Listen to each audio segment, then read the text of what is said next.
Welcome back to Grab Her by the Mic, the podcast for women who would like calm but don't trust it. This week we're covering a truly unhinged mix of topics, including why 2026 fashion trends are already threatening us emotionally, why our kids are obsessed with Benson Boone and why he feels like a theatrical time traveller, and the deeply cursed discovery that there is now something called the ADHD poop rule, which yes, came from the internet, and no, we're not proud about knowing it. So buckle up, we're not here to be organised, we're here to be accurate. How are you? Good. How are you? You're not here in the studio, obviously. I'm not. You are. You failed to tell me when you were leaving. It's like, you coming over to record? You're like, I'm on a plane. I'm like, well, fuck me. You're like, when do you leave? And I'm like, now? 10 minutes? Just on the tarmac. No, that is so true to our style, isn't it? Us just being like, what? Me trying to be organised and you ruining any plans to be so. Always. No, I'm good. No. I am freezing cold. I'm currently in New Zealand. I've got radiator on. I have like woolen socks on. It is cold, cold, cold.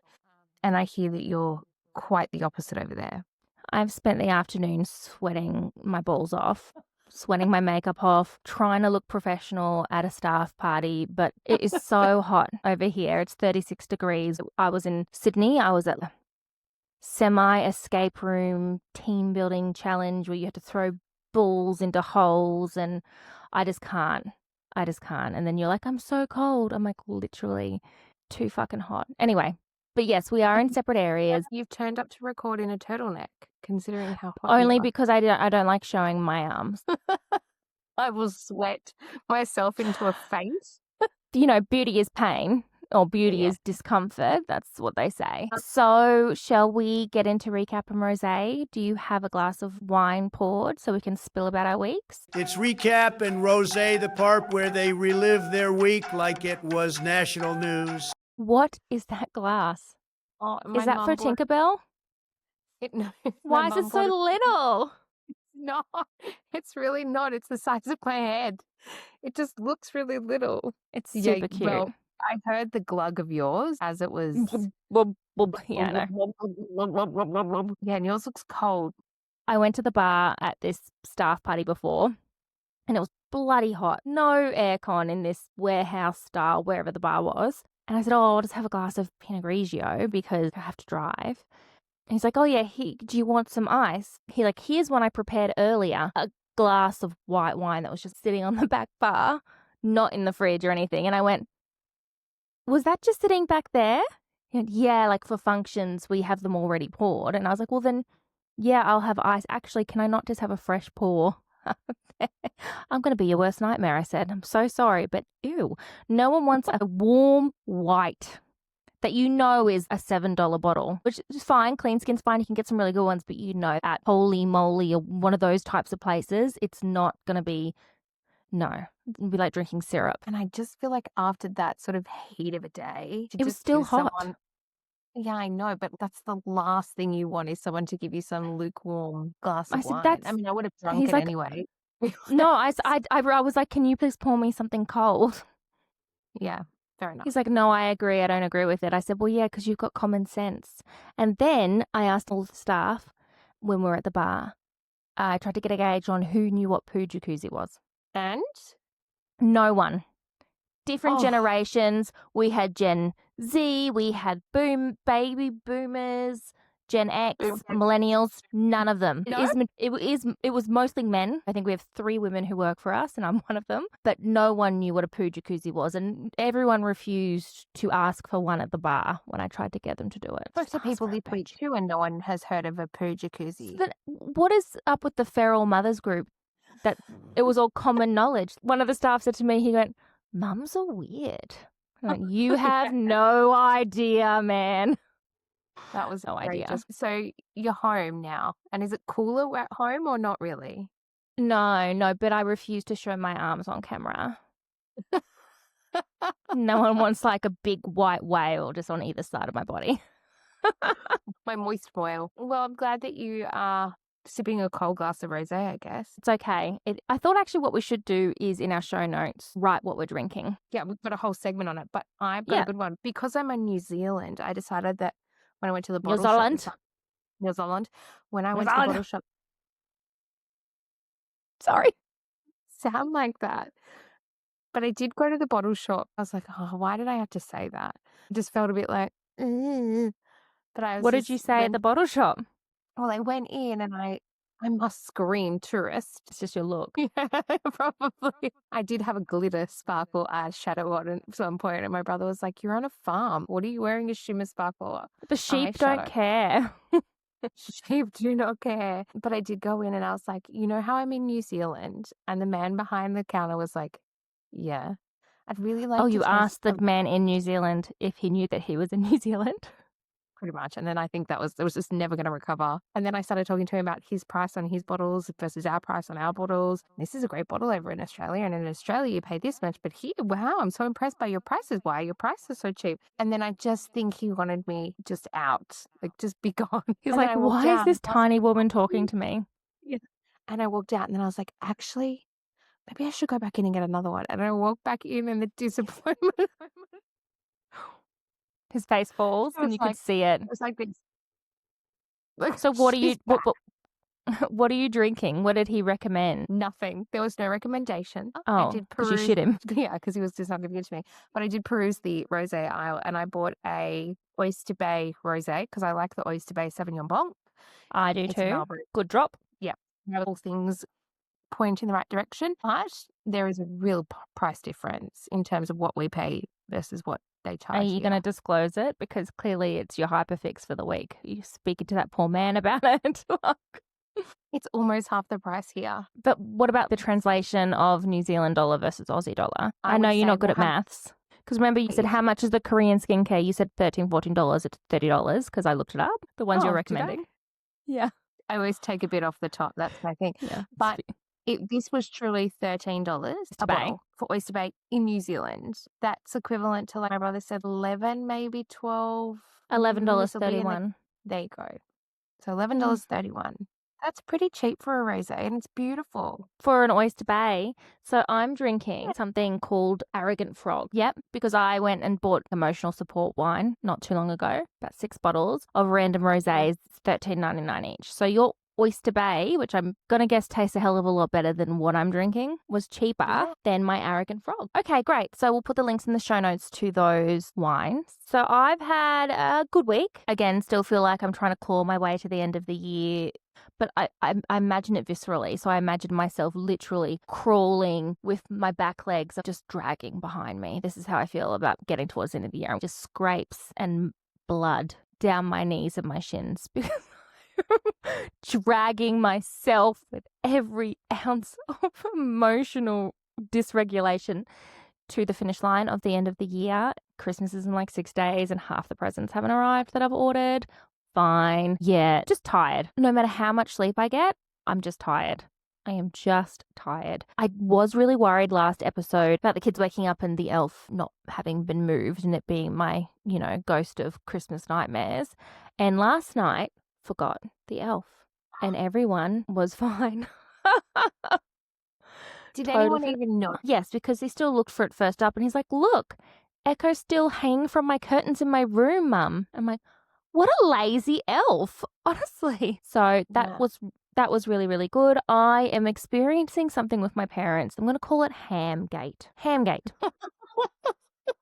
Yeah. Yeah.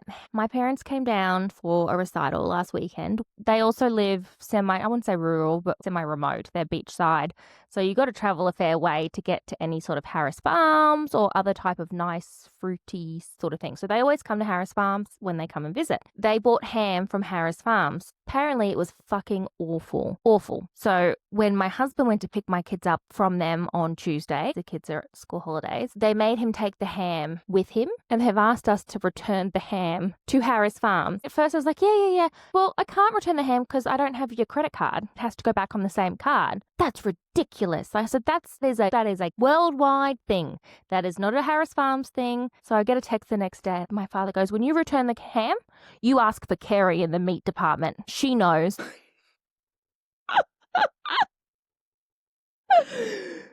Kerry in the meat department. Right? And I'm just sitting here going, honestly, this ham must have been really expensive. They're like, it's inedible. It's awful. Honestly, they should be ashamed. I was like, I don't really want to return this ham. because what is my time worth? I'm working. Ham comes back to us on Tuesday in a plastic Ziploc baggie, half cut up, half whole. It's sitting in our fridge still, so I get the message Wednesday, 12:22 p.m. Hello. So ask for Kerry in the meat department when you take in that ham. That's it. That's all I get. Wednesday. And then Wednesday, 1:52 p.m.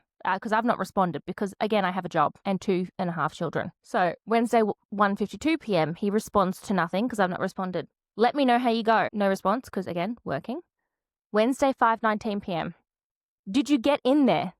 No, it is not my priority to return your ham. I said, nope, been slammed, but you know what? I'll make James go tomorrow. James goes to return the ham. Kerry's not there. I said, I'll make James go. He goes, great. Tell him he needs to ask for Kerry. And James goes, asks for Kerry. This is last night. Messages our family group chat. Your mate Kerry had left for the day when I got to Harris Farms. We'll try to go back tomorrow. I'm like, why are you entertaining this Hamgate? Honestly, just throw the ham in the bin and tell them that the money's in the mail. What is our time worth? What is our time worth? Harris Farms is about a 15-minute drive, back and forth, ham. You got ham going bad in the fucking bag in your car. Dad, thanks for trying. Maybe take the day off tomorrow so you're not late. This is in a group chat that James and I are sitting next to each other on a couch and he goes, don't poke it. Do not stir the pot, honestly. I'll try to go back tomorrow. And I'm like, no. So I texted, I said, how much was the ham? James had already told me how much the ham was, which is why I texted. He said, I told you how much the ham was. Why are you doing this to me? It was $30. So both my mother and my father are at the same time in the group chat, obviously sitting next to each other. $30 and not edible. Quite disgusting. And I said, how much is our time worth to you, Mum? It's the principle of it. I said, this is going on the podcast. She said, you must be rich if you can just chuck $30 away. I said, my hourly rate is $86.15. I will take it on Saturday so James doesn't have to take it. So that's what I'm going to be doing tomorrow morning while trying to edit the podcast. It doesn't matter when the ham goes back. It's like when I returned the sand and the shoes to the daycare. It's that sort of thing. Necessary, but makes them feel good. Another thing that happened this week, which I was a little bit of ashamed was, is I woke up, opened my phone, what was on my phone, but ChatGPT. And I'd clearly fallen asleep talking to ChatGPT because the message was like to ChatGPT. I think ChatGPT is my best friend now. It's literally like FFCCGF GF. And at the end it's like, yo. I'll put a photo of it on our Instagram stories or something. Let's get into the hyperfix. This is where our brains have gone rogue and dragged us along for the ride. No research plan, no exit strategy, just a topic or two that we've obsessed over in the past week to an unreasonable degree, and now legally think we have to talk about it. Believe me, I know obsession, I invented it, but these two next level, it's the hyperfix. I can go first. I've got a hyperfix and then a recommendation because I've enjoyed it so much. Love it. So I'll start with the recommendation. So I have been using a product by L'Oreal and it's called the Lamination Glycolic Acid Gloss Complex. Sounds really, really, really complicated. It's in the Revive range and it's called the Lamination Gloss Complex. So what it basically is for anyone who has color-treated hair, dull hair, styled hair, there's a dullness that occurs when you start to style your hair or, hard water or swimming or whatever. So I first heard about it when I was driving to work, just a L'Oreal ad. And I was like, I wonder if I should try this L'Oreal shampoo because I buy a shampoo and conditioner. Hamish squirted it down my drain, lost the whole lot. I'm not buying another expensive one. I went to the shops and it was half price and it comes in a little conditioner thing and you need half a 20-cent piece for my sort of hair. I've got quite thick hair but short. And I cannot tell you, your hair is soft, shiny, but not heavy conditioner. It lasts 5 washes.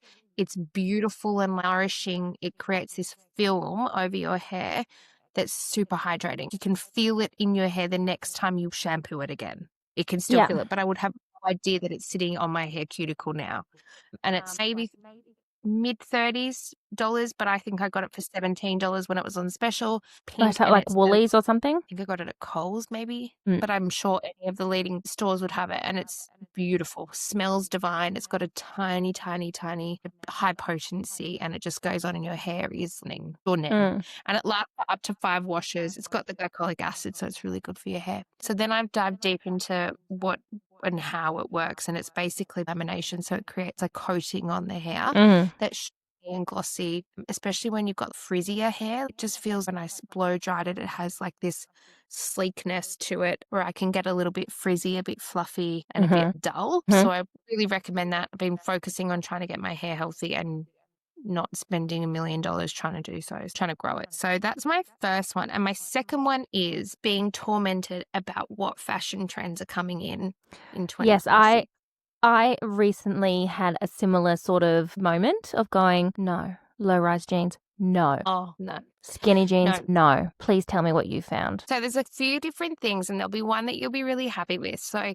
there's animal print is always one that we see coming back. Leopard, or we had a bit of zebra going on recently. What's coming back in 2026 is going to be the snake skin side of things. So you're going to start seeing that reptile. Mm-hmm. Not particularly my favorite. I kind of love a leopard, but that's Of course, the first. Scary Spice. Yeah, all those tights were not very flattering. The second one is the deer print. What is deer print? It's funny you say that. Is a print that's polka dot, but it's not a solid dot. You know how like when you look at deer, they've got little speckles of white. So it's like someone's just taken their finger and gone, like on a fancy degustation plate? Kind of. That's smear. Yeah. It's like a little white smear.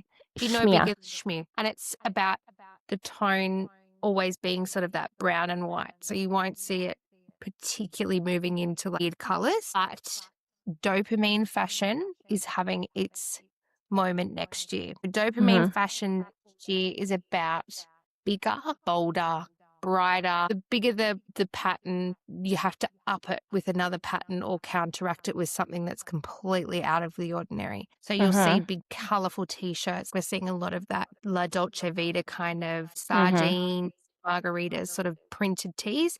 And then you'll see an Aztec kind of skirt. It's more about the prints than the colours? It is. It's about looking at it and getting this stimulation of texture through print, not necessarily colours. But then what you'll see is each of those pieces don't speak the loudest. They're all quite loud. So there's not one particular hero piece. You'll wear a hero T-shirt, a hero skirt, an absolutely shockingly hero sock with, gorgeous hero shoes. So you're actually completely So just how I normally dress. No, I reckon you can go harder. I mean, I did wear a tutu to the office yesterday. Yeah, see, all of that sort of stuff. And then you're going to move into normal, your boho style is going to be more your biker. So you're going to see lots of like motocross biker jackets. We've seen the motocross tee, but we're going to move into like the shoes. Are you talking about motocross or motorbike? Like you're talking Harleys? Are you talking Pee-wee 50s motocross? Motocross is different to motorbike. Motocross is sports performance wear. So it's going to be sports performance wear. So you're going to see it with a boho dress. So you're going to see a little lacy dress and then racing boots and a racing jacket. I just cannot even picture it because it sounds absolutely ridiculous. I love that. That's my favorite one so far. Oh, see, I love that with a little lace short and a bomber jacket. I can't, I'm just so, you're going to have to show me an example, and we're going to have to put an example up in somewhere for our 15 followers to look at. Maybe I'll get an outfit together and kind of try and how about you just send me do that, but I need to see examples after this record because I just can't picture the motocross thing. I cannot. It's kind of my favorite one so far. That's of course kind of it is. Well, just because I think I'd never be able to pull it off, so I can kind of love it a lot, not really have to wear it. I think I can. Love it from a distance. I think I can wear it and then I'll put it on and be like, no. And then we've got our usual things like the Italian Riviera, La Dolce Vita, your bandanas, your lemons, things like that will come back. The new thing that's sort of coming back in, we've done a bit of sequins, we've done a bit of tulle, we've had those moments, but what's coming back in now is your fringes. So really tiered fringes. Like a bit flapper-esque. Yeah, kind of like that. So I'm pairing it with a really modern white tee, bit more Y2K coming back. But what I'm the most excited about and have purchased for you and I is some low-rise jeans. No, you have to be Why? fucking kidding me. Low-rise jeans, high-rise jeans give me a muffin top. And so you want to put low-rise jeans, that's never going away, that part of my stomach after carrying 2 children. It's just always going to be saggy skin. And then you want to accentuate that so I look like a mushroom? No, thank you. I don't want to be a mushroom. Just think for shits and gigs, we should have some sort of moment together where we go, let's try on a low-rise jean just to Can see. we put a moment together where we're trying on something semi-attractive? I am not putting on a low-rise jean. You know the ones that like have no band? They're just like zip and a tiny button. Can you imagine? Honestly, no, people who wear those don't have vaginas. You know that zip's getting caught in pubic hair. You just know. Kim Kardashian smirking. That's all I can think of is, ow. Ow. Just like zipping up a flap. It's my hyperfix because I feel like I have to go into the new year being like, right. You will use any excuse to go and buy shit, buy clothes, especially buy makeup. You will use any excuse. But I also think that it's a panic of you have to reinvent yourself every year. You have to be this new person and you have to recreate the better version of yourself. So I feel like as much as I love all of that stuff, there's this pressure for me, especially I'm just talking for myself, to be like, well, who am I going to be next year? Who am I going to be? What version? Where do you think that comes from, though? Where do you think that comes from? Because I agree with you. Do you think that is inherently a female thing? Probably, yeah. So where I think it comes from for me is that we always should be seen as women to have our shit together, to always be confident and sure of ourselves. It's almost like we pick a character and it's like, that's who I want to be. I want to be the character that's a really gentle parent mum. I'm the character that's got my life together. I'm the character that has all these new fashion things. It's about putting this stupid pressure on us to go, well, who do I want to be? Okay, well, now's the time to start putting my head down, bum up. And it's about creating an image that is true to you or not. I don't know, but like true to you in that moment. Yeah. And the thing is, you're going to be someone with bad fat. Be fringe mum, where I wear a fringe skirt and I'm fun. But then the next day I want to be boho biker mum. I don't know. I've always been really funny like that. And it's annoyed me that I don't have a sense of style. I very much feel like you have a sense of style, even though you don't think it's there. I couldn't tell you what my style was. But it's your style, though. Like, no, I think that's what I grapple with, is that I couldn't tell you which capsule wardrobe I'd pick. If I had a sense of style, I wouldn't know where to go. Maybe it's that I don't know who I truly am. But that's really deep. That's really deep. Yeah, maybe I haven't found my style. It's definitely not low-rise jeans. It's definitely not a crew sock. And I don't know if I can do a tank top. That's why my arms are covered. That's why I'm so sweaty. I'm not wearing any pants right now. I'm just airing out down there.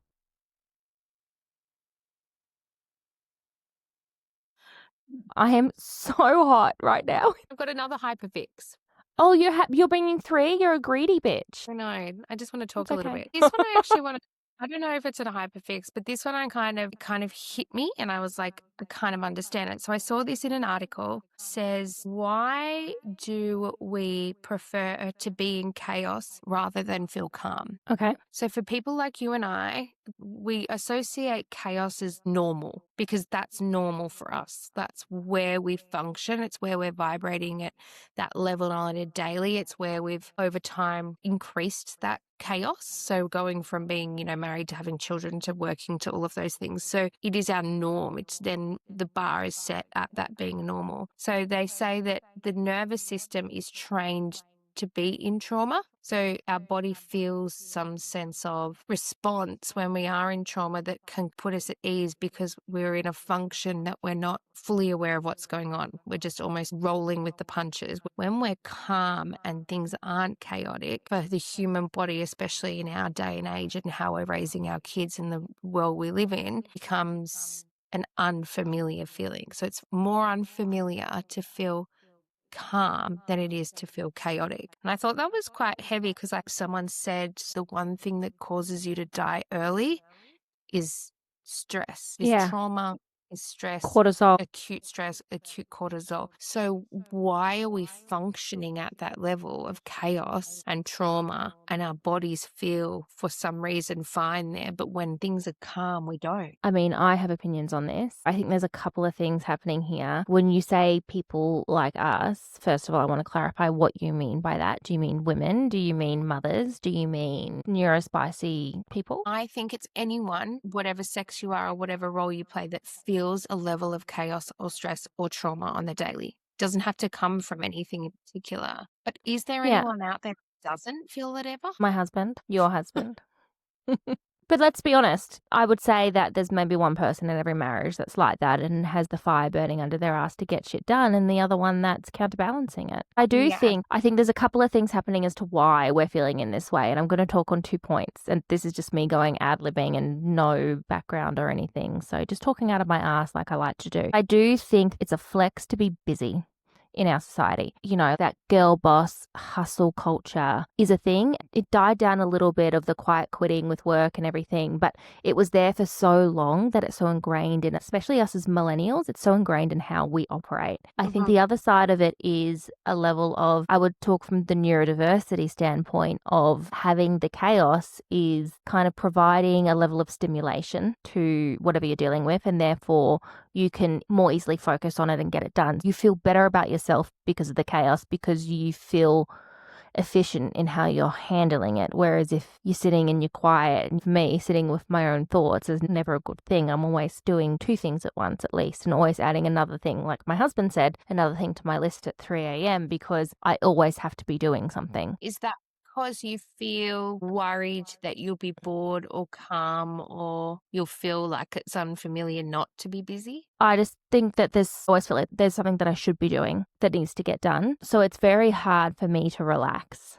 Because we sit down and I'm like, oh, you know what? I started that blanket 3 weeks ago. I should keep crocheting that blanket while we watch TV. I can't just sit and watch TV. I don't know how I take anything in. Yeah, there's always something. I don't know if this is a neurodiversity thing, an ADHD thing, or if this is just a human nature thing. But after I had my son, I think part of me having postnatal depression was that once that happened, I had nothing else to plan for. Nothing else to look forward to, big life events. Because I'm like, well, I've done it all now. I've gotten engaged. I've gotten married. I've had a child. This is what it is now until I die. There was nothing for me to work towards and plan in my life. And I think that played a huge role in the postnatal depression I had, which is kind of sad because therefore I'm not taking any joy in just the little moments of life. And I'd love to be like that more, but my brain is just so busy that it doesn't let me sit and have nothing in there. Yeah. It's interesting because it's funny. I felt the same way post having Hamish. I felt I'm in deep now. This is the only thing I can identify with is being a mum that stays home with these kids. And there was something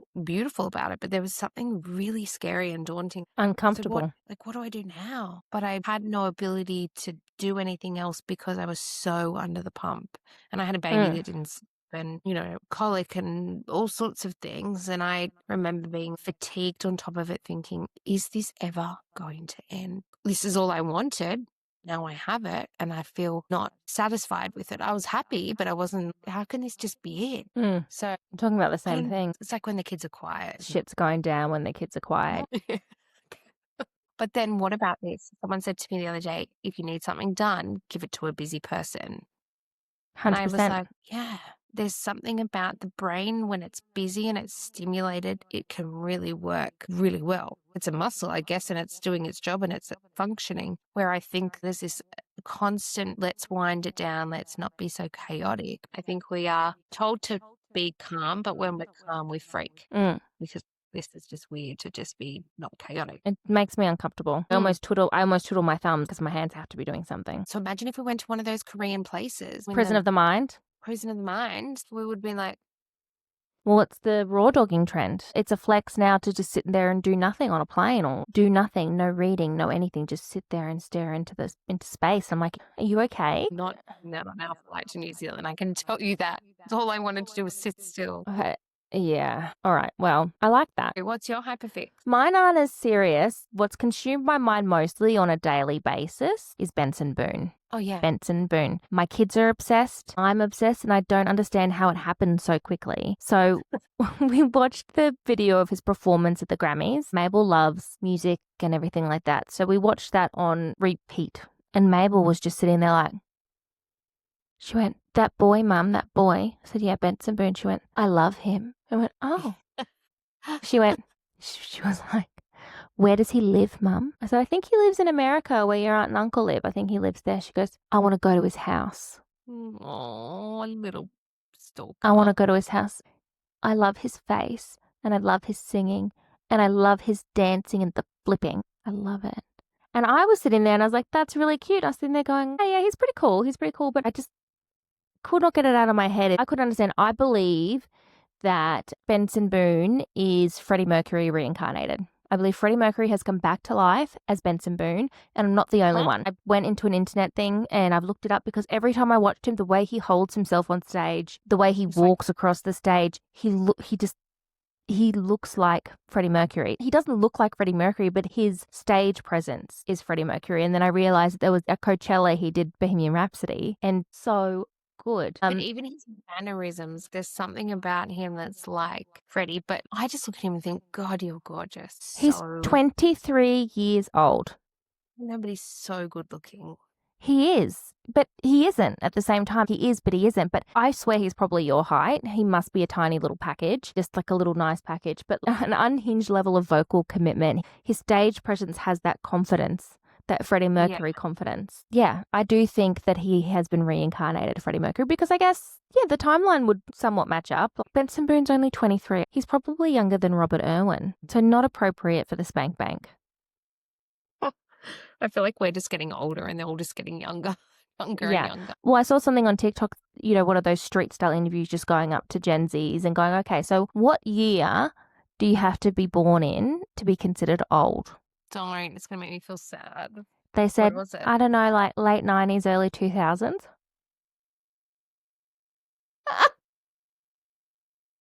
What?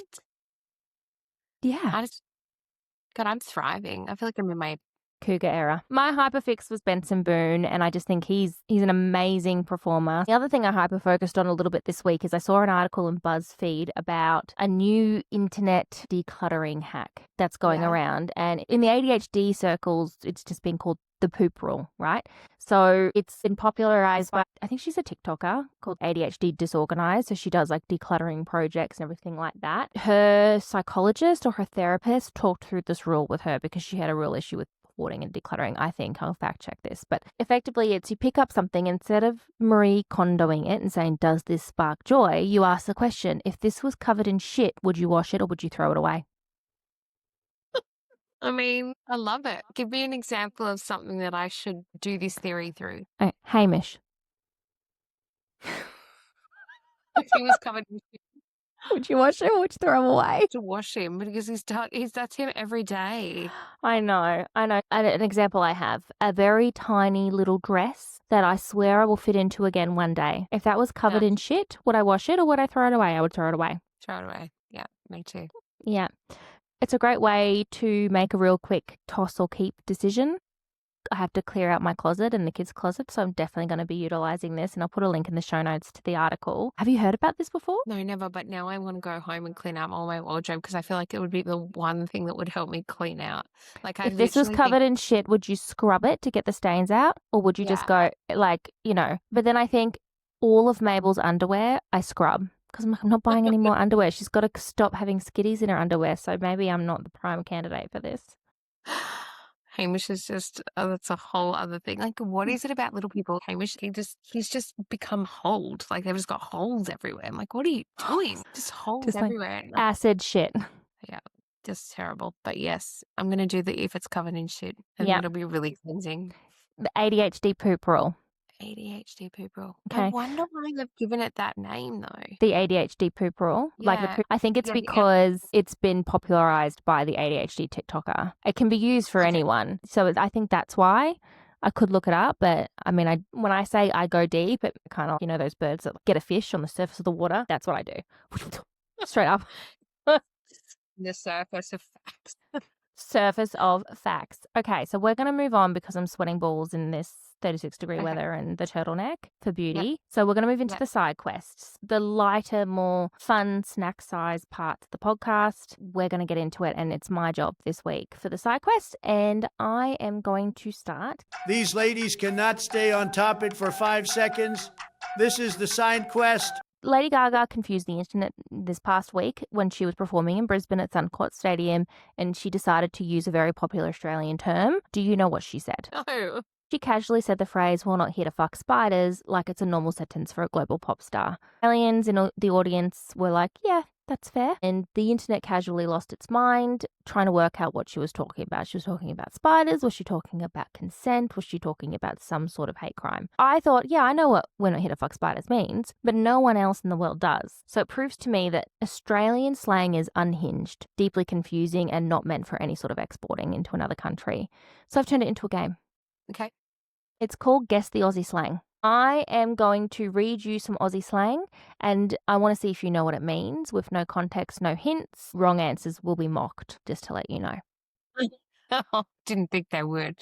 Okay, so round one, I'm going to call false confidence. Easy round. Easy round for you. First word, Australian word, is munted. Oh, yeah. Know what that means. What does it mean? So when someone is just off chops, it's gross, it's got just a bad vibe, maybe a bit druggy, maybe a bit yuck. It means broken or drunk or ruined. Next one, easy one. You should know what this means. If I call someone a sook, what am I accusing them of? Just being a sad sack. Just Like a whinger. Crybaby. Yeah. Great. If I say the word spewing, am I vomiting or am I emotionally disappointed? Emotionally disappointed. Very good. Very good. Round one, I'd say 2.5 out of 3.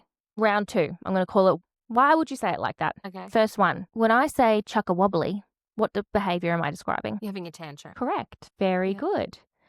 Okay, so if I say face like a smashed crab, am I talking about food, an injury, or just appearances? Injury. Okay. Injury vibes. No, injury. The term means looking rough. Yeah. Face like a, I've yeah. like got a head like a drop pie. Oh, have you heard butterface? Yeah. Everything butterface is nice. Or pig with lipstick. Yeah. Aussies are so great.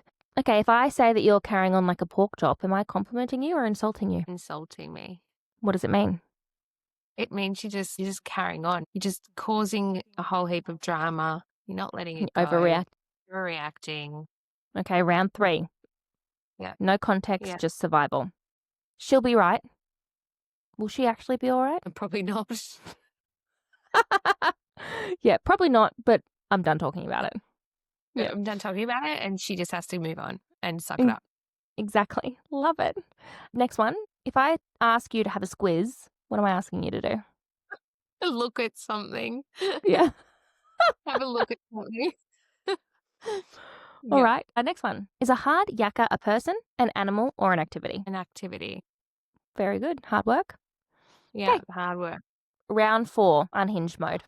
If I say that you're mad as a cut snake, are you angry, chaotic, or clinically concerning? What does mad as a cut snake mean? Clinically concerning.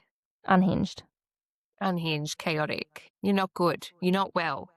You're not well. Very up. Okay, next phrase. Going off like a frog in a sock. What scenario would this phrase be describing? I don't know, like every morning at my house. Exactly. Chaos. Chaos. Pure shit show, shit fight. Here's a good one for you. Ready? Next one. Dry as a dead dingo's donga. What vibe am I describing? You'd like that one because it's a DDD alliteration. Very good. Not the question. Dry as a dead dingo's donga. What is the vibe? Oh, it's just maybe a bit bland, a bit nothing, a bit mediocre. Boring. Yeah, no atmosphere. Okay, final boss level. Ready? We're not here to fuck spiders.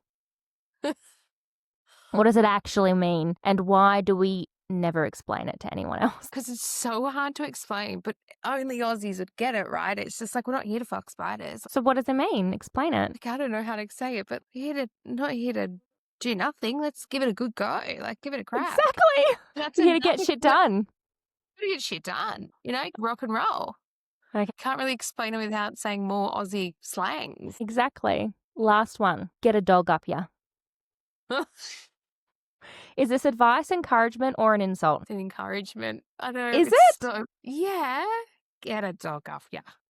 I thought it was an insult, like mean like just fucking deal with it. Get a dog up ya. Oh, no, I thought it was get a dog up, yeah. Come on. We can ask our 15 Spotify followers what they think it is. Okay. So that's it. What did you think? I like it. But it's It really made hard me to explain. realise that this country communicates in mostly threats and vibes. Yeah, and everything's a little dark and a little Everything's a bleh. little bit like fucking mean.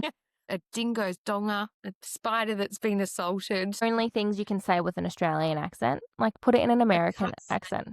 Say one Like, in American accent and see if you can do Dry as a dead dingo's donger. We're not Or here to fuck British. spiders. Or British. As mad as a cot snake.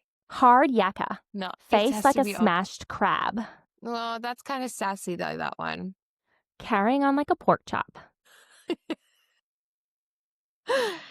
Yeah, no, it doesn't work. Does not work. Okay, so I think that's it for the podcast. Should we manifest So- the week? Weekly manifest. Great. They're doing motivational speeches yet again. This week we're manifesting control chaos, trusting that calm doesn't have to be quiet and that thriving in messier seasons still counts as doing well. If it works for your brain, it works, even if it looks unhinged from the outside. Take a deep breath, drink some water, and carry on like a pork chop if you need to. I love that one. I'm gonna You be love all pork of them. And I just love that you telling me makes me want to do them. All right, well, that's everything then. Thanks for listening. This was Grab Her by the Mic. And see you next Tuesday. Bye.